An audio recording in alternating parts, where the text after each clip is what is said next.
I'm going to start by assuming no knowledge and talking about what a sukuk is. As you know, the shorthand description of a sukuk is an Islamic bond, but that's not quite right. A bond is normally a piece of paper, which is an IOU.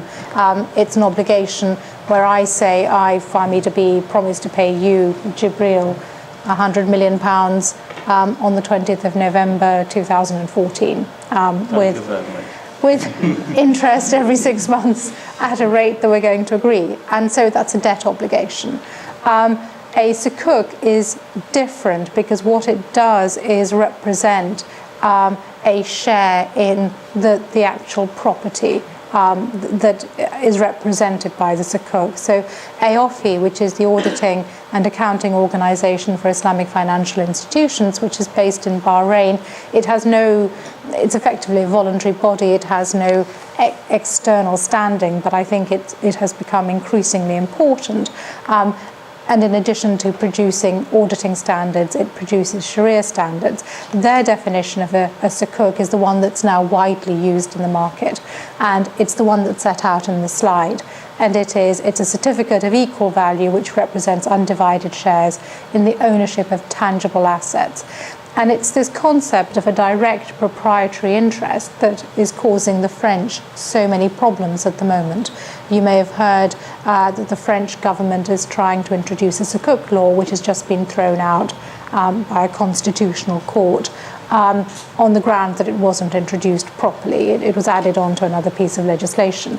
But because France has a civil law system which doesn't recognize or hasn't traditionally recognized the concept of trust, trying to create a direct proprietary link between the holder of the sukuk and the underlying asset in the absence of a trust arrangement has always been extremely difficult for them. From an English law perspective, it's very easy. I declare a trust, and what I'm saying is I now hold my interest in this sukuk for you because you've given me the money, and you have a direct interest that's enforceable as a result.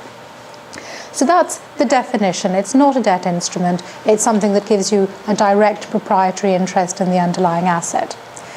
The next thing is, it goes to, is it a debt security or an unregulated collective investment scheme? A collective investment scheme is usually a fund or a pool where each of us contributes some money and that pool itself goes out and invests in a product.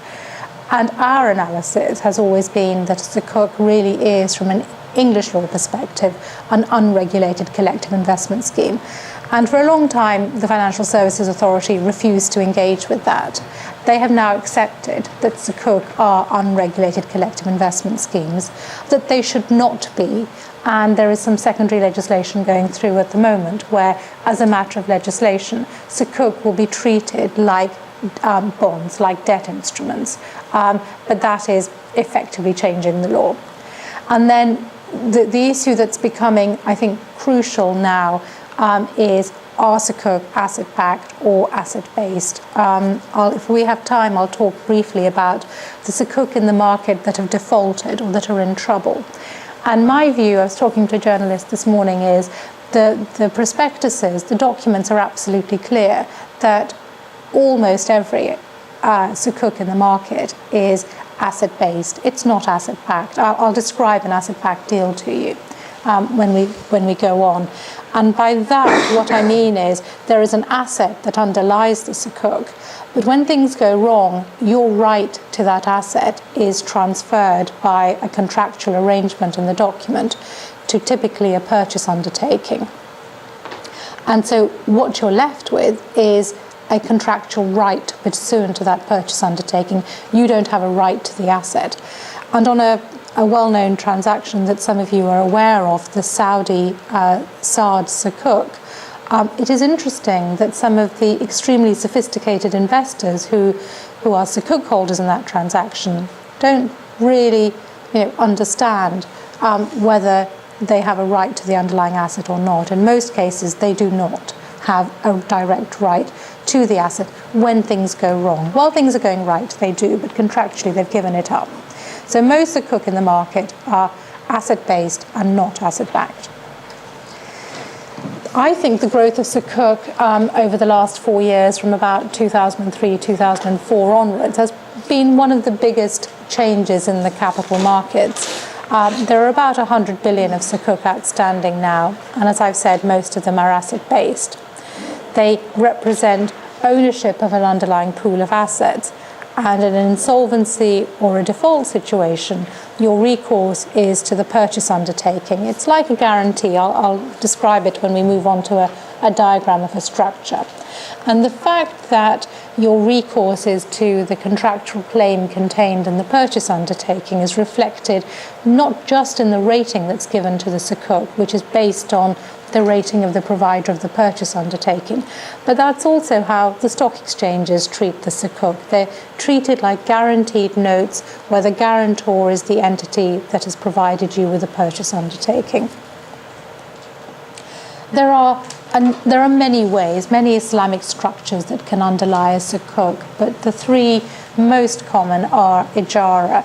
And since the AOFI statement that some of you may be aware of last February about fixed price purchase undertakings, ijara now heavily dominate the market, but also traditionally musharaka and mudarabas. And ijara is a lease. I buy a property and then I lease it back, and it's the rentals from that lease which generate the returns that are paid to Sukuk holders. A musharaka is a joint venture where one party contributes physical assets and the other contributes cash, and the physical assets have to be at least a third of the overall pool. With a mudaraba, there's no physical asset at all, and I will describe three structures where each of those different underlying structures are used.